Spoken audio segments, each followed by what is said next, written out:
Hi ನಮಸ್ಕಾರ ಎಲ್ರಿಗೂ welcome back to Sandhya Ravi blogs. ನವರಾತ್ರಿಯ 6ನೇ ದಿನ ನಾವೆಲ್ಲರೂ ಆರಾಧಿಸುವಂತಹ ದೇವಿ ಕಾತ್ಯಾಯನಿ ದೇವಿ. ಆ ಕಾತ್ಯಾಯನಿ ದೇವಿಯ ಮೇಕ್ ಓವರ್ ಹೇಗಿತ್ತು ಅಂತ ನಿಮ್ಮ ಜೊತೆ ಶೇರ್ ಮಾಡ್ತೀನಿ ಒಂದು ಪುಟ್ಟ ಕಥೆ ಜೊತೆ. ಕೆಲವೊಂದನ್ನು ನೋಡಿ ಕಲಿತೀವಿ, ಕೆಲವೊಂದನ್ನು ಕೇಳಿ ಕಲಿತೀವಿ, ಕೆಲವೊಂದನ್ನು ಅನುಭವಿಸಿ ಕಲಿತೀವಿ. ಆದರೆ ಕೆಲವೊಂದು ವಿದ್ಯೆ ಮಾತ್ರ ಗಾಡ್ ಗಿಫ್ಟ್ ಆಗಿರುತ್ತೆ. ಹಾಗೆ ನಾವು ನಮ್ಮ ಪರಿಶ್ರಮದಿಂದ, ನಮ್ಮ ಪ್ರಾಕ್ಟೀಸಿಂದ ಬರೋವಂತಹ ವಿದ್ಯೆ, ಅದನ್ನು ಯಾರು ಕಿತ್ಕೊಳ್ಳೋಕ್ಕೂ ಆಗಲ್ಲ, ಯಾರು ಬೇಗ ಕಾಪಿ ಮಾಡೋದಕ್ಕೂ ಆಗಲ್ಲ. ಈ ಸಂದರ್ಭದಲ್ಲಿ ಈ ಮಾತನ್ನು ಏನಕ್ಕೆ ಕೇಳ್ತಾ ಇದ್ದೀನಿ ಅಂದರೆ, ಈ ಮಕ್ಕಳು ಫೋಟೋಶೂಟ್ ಮಾಡಬೇಕಾದ್ರೆ, ಮೇಕಪ್ ಮಾಡಬೇಕಾದ್ರೆ ಅವ್ರ ಪೇರೆಂಟ್ಸ್ ಕೂಡ ಅವ್ರ ಜೊತೆಗೆ ಬರೋರು. ಆಬ್ವಿಯಸ್ಲಿ, ಯಾಕಂದರೆ ಮಕ್ಕಳಿಗೆ ಕಂಫರ್ಟಬಲ್ ಇರಲ್ಲ. ಪೇರೆಂಟ್ಸ್ ಇದ್ದರೆ ತುಂಬ ಕಂಫರ್ಟಬಲ್ ಆಗಿರ್ತಾರೆ. ಕೆಲವೊಬ್ಬರು ಮಕ್ಕಳು ನನಗೆ ತುಂಬ ಕ್ಲೋಸ್ ಆಗಿದ್ದಾರೆ, ಕೆಲವೊಬ್ಬರು ಹೊಸ್ದಾಗಿ ನನ್ನ ನೋಡಿರೋರು ಇದ್ದಾರೆ. ನನ್ನ ಜೊತೆ ಸ್ವಲ್ಪ ಅಡ್ಜಸ್ಟ್ ಆಗೋಕ್ಕೆ ಟೈಮ್ ತೊಗೊಳುತ್ತೆ, ಅವಕ್ಕೂ ಕಂಫರ್ಟಬಲ್ ಆಗಿರಬೇಕಲ್ಲ. ಸೊ ಹಾಗಾಗಿ ಪೇರೆಂಟ್ಸು ಜೊತೆಲಿ ಬರೋರು. ಆದರೆ ಎಲ್ಲ ಪೇರೆಂಟ್ಸು ಕೇಳ್ತಿದ್ದು ಒಂದೇ ಕ್ವಶನ್ನು, ಮ್ಯಾಮ್ ನಾವು ಒಳಗಡೆ ಬಂದು ನೋಡ್ಬೋದಾ, ಕುತ್ಕೋಬೋದಾ ಅಂತ. ಯಾಕಂದರೆ ಎಷ್ಟೋ ಮೇಕಪ್ ಆರ್ಟಿಸ್ಟು ಮೇಕಪ್ ಮಾಡೋ ಜಾಗದಲ್ಲಿ ಯಾರನ್ನೂ ಹಲೋ ಮಾಡಲ್ಲ. ಅವ್ರವ್ರಿಗೂ ಓನ್ ಉದ್ದೇಶಗಳಿರುತ್ತೆ. ಕೆಲವೊಬ್ಬರು ಡಿಸ್ಟರ್ಬ್ ಆಗುತ್ತೆ ಅನ್ನೋ ಉದ್ದೇಶಕ್ಕಿರ್ಬೋದು, ಕೆಲವೊಬ್ಬರು ಎಲ್ಲಿ ನೋಡಿ ಕಲ್ತು ಬಿಡ್ತಾರೋ ಅನ್ನೋ ಉದ್ದೇಶಕ್ಕಿರ್ಬೋದು. ಬಟ್ ನನಗೆ ನನ್ನ ಮೇಲೆ ಕಾನ್ಫಿಡೆಂಟ್ ಇದೆ. ಕೆಲವೊಬ್ಬರು ಪ್ರಾಡಕ್ಟ್ ಎಲ್ಲಿ ನೋಡ್ಕೊಂಡು ಬಿಡ್ತಾರೋ, ಆ ಪ್ರಾಡಕ್ಟ್ ಅವ್ರು ಯೂಸ್ ಮಾಡಿ ನಮ್ಮ ಬಿಸ್ನೆಸ್ಸಲ್ಲಿ ಹಾಳಾಗ್ಬಿಡುತ್ತೋ, ಈ ಥರ ಎಲ್ಲ ಭಾವನೆಗಳಿರುತ್ತೆ. ಕೆಲವ್ರಿಗೆ ತುಂಬ ಡಿಸ್ಟರ್ಬ್ ಆದರೆ ಅವ್ರು ಮಾಡೋ ಸ್ಟೆಪ್ಸ್ ಮರ್ತೋಗ್ತಾರೆ, ಆ ಕಾರಣಕ್ಕಿರ್ಬೋದು. ಎಲ್ಲೋ ಕೆಲವೊಂದು ಅವ್ರವ್ರ ಏನಂತಾರೆ, ಅವ್ರ ವೈಯಕ್ತಿಕ ರೀಸನ್ಸ್ಗಳಿರುತ್ತೆ. ಸೊ ನನಗೆ ಅದೇ ಯಾವುದೇ ರೀತಿ ಇಲ್ಲ, ಯಾಕಂದರೆ ನನಗೆ ಲೈವ್ ಆಗಿ ಎಕ್ಸ್ಪೀರಿಯನ್ಸ್ ಆಗಿಬಿಟ್ಟಿದೆ. Without any experience, without any knowledge, without any practice ಯಾವುದೇ ಕೆಲಸ ನಿಮಗೆ ಪರ್ಫೆಕ್ಟಾಗಿ ಮಾಡೋಕ್ಕೆ ಬರಲ್ಲ. ಸೊ ಆ ಪರ್ಫೆಕ್ಷನ್ ಬರೋವರೆಗೂ, ಎಸ್ಪೆಷಲಿ ನಾನು ಈ ಫೀಲ್ಡಿಗೆ ಬಂದಾಗ ನನಗಾಗಿದ್ದ ಅನುಭವ ಏನು ಅಂದರೆ, ಪಕ್ಕದಲ್ಲಿ ನೋಡಿ ಕಲಿಯೋದಕ್ಕಿಂತ ನಿಮ್ಮ ಸ್ವಂತ ಅನುಭವದಿಂದ ಕಲಿತೀವಲ್ಲ, ಅದರಷ್ಟು ಫಿನಿಷಿಂಗ್ ಆಗಲಿ, ಅದರಷ್ಟು ಪರ್ಫೆಕ್ಟು ನೀವು ಆವಾಗಲೇ ಆಗೋದು. ಆ ಪರ್ಫೆಕ್ಷನ್ ನಮಗೆ ಗೊತ್ತಾಗ್ಬಿಡುತ್ತೆ. ಇವಾಗ ನನಗೆ ಬರ್ತಿದೆ ಅನ್ನೋದು ನನಗೆ ಗೊತ್ತಾಗಬೇಕು. ಅಲ್ಲಿವರೆಗೂ ಯಾರೂ ಕಾಪಿ ಮಾಡೋಕ್ಕಾಗಲ್ಲ. ಎಲ್ಲದೂ ಅವ್ರದ್ದೇ ಓನ್ ಸ್ಟೈಲ್ಸ್ ಇರುತ್ತೆ. ಸೊ ಹಾಗಾಗಿ ಆ ಕಾನ್ಸೆಪ್ಟನ್ನು ಅಷ್ಟು ಇಷ್ಟಪಡಲ್ಲ. ಸೊ ಹಾಗಾಗಿ ನಾನು ಎಲ್ಲರನ್ನೂ ಅಲೋ ಮಾಡ್ತಾಯಿದ್ದೆ. ಎಲ್ಲರೂ ಬಿಗಿನಿಂಗಿಂದ ಎಂಡಿಂಗ್ವರೆಗೂ ನನ್ನ ಜೊತೆ ಕೂತ್ಕೋತಿದ್ರು. ಫೋಟೋದಿರ್ಬೋದು ಮತ್ತು ಮೇಕಪ್ಪಲ್ಲಾಗಿರ್ಬೋದು. ಹಂಗಂತ ಎಲ್ಲ ಸಿಚುವೇಷನಲ್ಲಿ ನಾನು ಎಲ್ಲರನ್ನೂ ಅಲೋ ಮಾಡಲ್ಲ. ಸಪೋಸ್ ಇವಾಗ ಬ್ರೈಡಿಗೆ ವರ್ಕಿಗೆ ಹೋದರೆ, ಬ್ರೈಡ್ಸ್ಗೆ ಹೋದರೆ ಅಲ್ಲೆಲ್ಲ ತುಂಬ ಡಿಸ್ಟರ್ಬೆನ್ಸ್ ಇರುತ್ತೆ, ತುಂಬಾ ನಮಗೆ ಡಿಸ್ಟ್ರ್ಯಾಕ್ಟ್ ಆಗ್ತಾ ಇರುತ್ತೆ. ಆಮೇಲೆ ಜಾಗನೂ ತುಂಬ ಕಂಜೆಸ್ಟೆಡ್ ಆಗಿರುತ್ತೆ. ಸೊ ಹಾಗಾಗಿ ನಮಗೆ ಕಂಫರ್ಟಬಲ್ ಇರಲ್ಲ, ಮತ್ತು ಮೇಕಪ್ ಮಾಡಲಿಕ್ಕೆ ಫ್ರೀ ಆಗಿರಲ್ಲ ಅಂದ್ಬಿಟ್ಟು ಆ ಟೈಮಲ್ಲಿ ಮಾತ್ರ ಅವಾಯ್ಡ್ ಮಾಡ್ತೀವಿ. ಹಂಗಂತ ಸಮ್ ಬಿಸ್ನೆಸ್ ಎಥಿಕ್ಸ್ ನಮಗೂ ಕೂಡ ಇರುತ್ತೆ. ಇವಾಗ ತುಂಬ ವ್ಯಾಲ್ಯೂ ಕೊಟ್ಟು ಕಲ್ತಿರ್ತೀವಿ, ತುಂಬ ರೆಸ್ಪೆಕ್ಟ್ ಮಾಡ್ತಾ ಇರ್ತೀವಿ. ಆಮೇಲೆ ಒಂದು ಏನಾದರೂ ಕೈ ಜಾರಿ ಬಿದ್ದೋದ್ರೂ ಅದನ್ನು ನಾವು ರೆಸ್ಪಾನ್ಸಿಬಲ್ ನಾವೇ ಆಗಿರ್ತೀವಿ, ಅಥವಾ ಬೇರೆಯವ್ರ ಮೇಲೆ ನಾವು ಬ್ಲೈಮ್ ಮಾಡೋಕ್ಕಾಗಲ್ಲ. ಸೊ ಅವ್ರವ್ರದ್ದೇ ಅದಕ್ಕೆ ಒಂದು ಕೆಲವೊಂದು ರೀಸನ್ಸ್ ಇರುತ್ತೆ. ಅದಕ್ಕೋಸ್ಕರ ಮೇಕಪ್ ಆರ್ಟಿಸ್ಟ್ ಅವಾಯ್ಡ್ ಮಾಡ್ತಾರೆ ಅಷ್ಟೇ. ಅಂದರೆ ಇನ್ನೊಬ್ಬರು ತುಂಬ ಸ್ವಾರ್ಥದಿಂದ ಅವಾಯ್ಡ್ ಮಾಡೋರಿದ್ದಾರೆ, ಈ ರೀಸನ್ಸ್ಗೆ ಅವಾಯ್ಡ್ ಮಾಡೋರಿದ್ದಾರೆ. ನಾನು ಸ್ವಲ್ಪ ಸೇಫರ್ ಸೈಡ್ ಆ ಥರ ನೋಡ್ತೀನಿ. ಐಟಮ್ಸ್ ನಮ್ಮದು ಅವ್ರದ್ದು ಮಿಕ್ಸ್ ಆಗೋದು ಬೇಡ. ಆಮೇಲೆ ಈ ಥರದ್ದು ಏನಾದರೂ ಅಚಾನಕವಾಗಿ ಬಿದ್ದು ಏನಾದರೂ ಹಾಳಾದರೆ ನಾವು ಅವ್ರನ್ನ ಬ್ಲೇಮ್ ಮಾಡೋಕ್ಕಾಗಲ್ಲ. ಸೊ ರಿಂಗ್ ಲೈಟ್ ಎಲ್ಲ ಇಟ್ಕೊಂಡಿರ್ತೀವಿ, ಲೈಟ್ಸ್ ಅದೆಲ್ಲ ಬಿದ್ದರೆ ತುಂಬ ಕಷ್ಟ ಆಗುತ್ತೆ. ತುಂಬ ಎಕ್ಸ್ಪೆನ್ಸಿವ್ ಪ್ರಾಡಕ್ಟು, ತುಂಬ ಕಷ್ಟಪಟ್ಟು ತೊಗೊಂಡಿರ್ತೀವಿ. ಸೊ ಆ ಒಂದು ರೀಸನ್ಸ್ಗೆ ನಾನು ಅವಾಯ್ಡ್ ಮಾಡೋದು ಪರ್ಸ್ನಲಿ.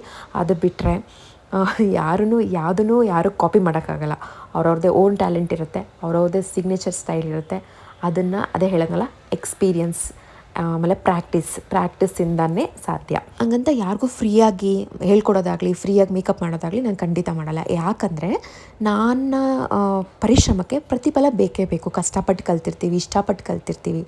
ಆ ಒಂದು ಇದಕ್ಕೆ ನಮಗೂ ರಿಟರ್ನ್ಸ್ ಬೇಕಲ್ವಾ. ಸೊ ಪ್ರೊಫೆಷನ್ನೇ ಇದು ಅಂತ ಮಾಡಿಕೊಂಡಾಗ ಬಿಸ್ನೆಸ್ ಎಥಿಕ್ಸ್ ಫಾಲೋ ಮಾಡಲೇಬೇಕಾಗತ್ತೆ.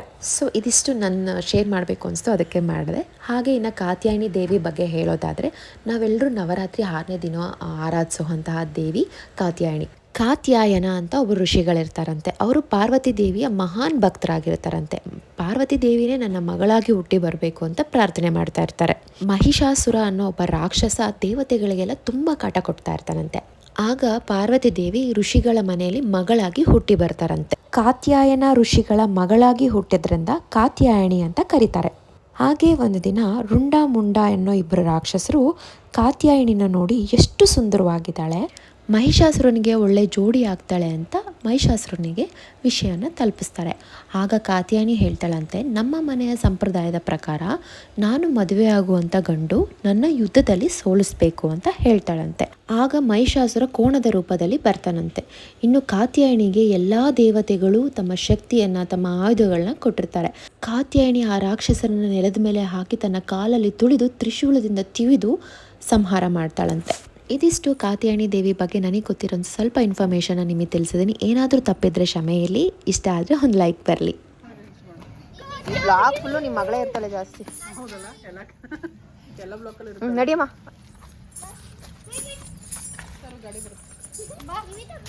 ಹೋಗು ಹೋಗು ಹೋಗು ನಿಮಿತಾ ಹೋಗಿ.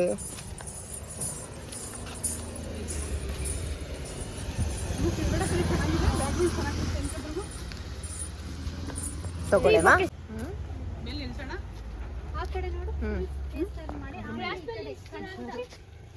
ಹಾವಿಗೆ ಇದ್ಬಿಟ್ಟದು. ನೇಚರ್ ಲೈಟ್ ಮುಂದೆ ಎಲ್ಲ ಲೈಟಿಂಗ್ಸು ಡಮ್ಮಿನೇ. ಸೊ ಹಾಗಾಗಿ ಬೇಗ ಏನಾದರೂ ಮನೇಲಿ ಫೋಟೋಶೂಟ್ ಮುಗಿದು ಮೇಕಪ್ ಮುಗಿದಿದ್ರೆ ಈ ಥರ ನಮ್ಮ ಮನೆ ಹತ್ರನೇ ಇರೋವಂತಹ ಒಂದು ಬ್ಯೂಟಿಫುಲ್ ಜಾಗಕ್ಕೆ ಬಂದು ಫೋಟೋಶೂಟ್ ಮಾಡ್ಕೊಂಡು ಹೋಗ್ತಿದ್ವಿ. ಸಕ್ಕದಾಗಿ ಬರ್ತಿತ್ತು ಫೋಟೋಸ್ ಮಾತ್ರ. ನಮ್ಮ ಮನೆ ಸುತ್ತಮುತ್ತ ಆಲ್ಮೋಸ್ಟ್ ಗ್ರೀನರಿನೇ, ಹಾಗೆ ಫಾರೆಸ್ಟ್ ಏರಿಯಾ ಬರುತ್ತೆ ಸ್ವಲ್ಪ. ಹಾಗಾಗಿ ನಮಗೆ ತುಂಬ ಚೆನ್ನಾಗಿರುತ್ತೆ ಎನ್ವೈರನ್ಮೆಂಟು. ನನಗೆ ತುಂಬ ಆಸೆ ಇತ್ತು ಈ ಥರ ಒಂದು ಎನ್ವೈರನ್ಮೆಂಟಲ್ಲಿ ಇರಬೇಕು ಅಂತ. ಬಟ್ ಬೆಂಗಳೂರಲ್ಲಿ ಅದು ಸ್ವಂತ ಮನೆ ಇದ್ದ ಜಾಗದಲ್ಲಿ ಇದೆಲ್ಲ ಸಾಧ್ಯನಾ ಅಂತ. ಗಾಡ್ ಗಿಫ್ಟ್ ನನಗೆ ಅದು ಅದೇ ಥರ ಜಾಗ ಸಿಕ್ಕಿದೆ.